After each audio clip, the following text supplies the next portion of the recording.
Hi, I would like to talk to you today about self-esteem. What is self-esteem? How do you get it? So, I found very helpful something that the author Pia Mellody talks about in her book Facing Codependence, where she defines self-esteem versus other-esteem. So, self-esteem is something that comes from within. Other-esteem is something that comes from without. So, for example, if you base your worth on the things that you own, who you're with romantically, who your friends are, what your job is, how much money you make, things like that, your grades at school, what your children do, how successful they are, if your esteem is based on that, that is what's called other esteem. It's actually not self-esteem. It's something that makes you feel like you have worth, but it's not based inside you, and it can be taken away. If all those things disappear or things change, your feelings about yourself will plummet.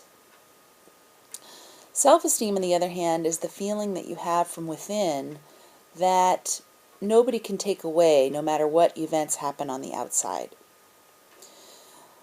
So it's very difficult for people to measure self-esteem or know if they have self-esteem, and I think a lot of times people get confused between self-esteem and grandiosity. I had somebody tell me once that during a time in my life when I wasn't feeling very good about myself, that they thought that I had high self-esteem because I had had so many accomplishments in my life, when inside I was feeling very badly about myself. And so it just was kind of this mirror to me about how people don't really understand self-esteem, that self-esteem is something on the inside, not something on the outside that others can necessarily see, at least from afar. So grandiosity is when you feel better than. Low self-esteem is when you feel less than. And then healthy self-esteem is when you feel equal, when you understand that everybody is equal and everybody's worth is equal, no matter how much money they make, what color their skin is, who they know, who they're related to, what they own, how successful they are. None of those things matter with healthy self-esteem, because we are all equal no matter what. So if you're feeling better than other people, or you base your worth on comparison and then you come out on top, or comparison and you kind of come down underneath, that you feel less than all the time, comparing yourself to others and feeling less than. It's actually the flip side of the same coin. Both of them are a form of low self-esteem. So feeling less than is low self-esteem. Feeling better than, which is also called grandiosity, is another form of low self-esteem. Because why do people need to feel better than or be in this grandiose place? It's because inside they really feel less than. So they flip it to feel better than, to somehow be able to make it through. So you'll find out that what is really healthy is that feeling of being equal. I also compare that to the word humility. That humility is not about feeling less than or beating yourself up or putting yourself down. Humility is about understanding that we're all equal, that you're not less than anyone and you're not better than anyone. You're equal, and everyone is equal. So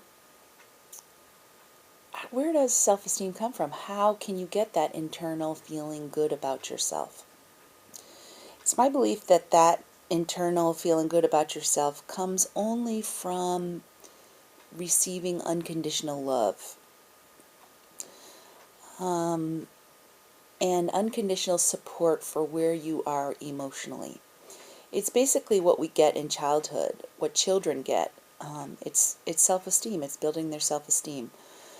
So if a child is crying, when a parent comforts the child and says, "Oh, you're feeling sad," helps the child identify their feelings, holds the child, touches the child, comforts them till they feel better, that's a form of building that child's self-esteem. It's a message telling the child you're worth being touched, you're worth being listened to, you're worth being comforted, your feelings are valid, I care about you. Versus what I'd call sort of the codependent parent. Let's say when a child cries and the parent goes, "Oh, my pumpkin, what's wrong with you? And who caused this?" And kind of creating all this drama around it. That's more what I would call codependency, where it's sort of spoiling a child, creating all this drama where there doesn't need to be drama. Versus neglect, which is another form of bad parenting, when completely ignoring a child that really needs comfort. Now, there are children who create a lot of drama, and it's okay to ignore their feelings if they're being manipulative with drama crying, is what I call it. But it's different than if a child's really hurting and needs comfort and is being neglected or ignored by their parent. That, I would say, is giving the child message. That and the too much attention and drama parenting, both of those are giving a child low self-esteem, not really seeing the child where they're at and understanding what emotions need to be mirrored by the parent. So this self-esteem, if you didn't get it in childhood, let's say your parent wasn't there or was addicted and not there for you emotionally, or you've just been through hard times because of society and how difficult it is in our unequal society that we live in. All of those things can give children messages of feeling less than and not worthy.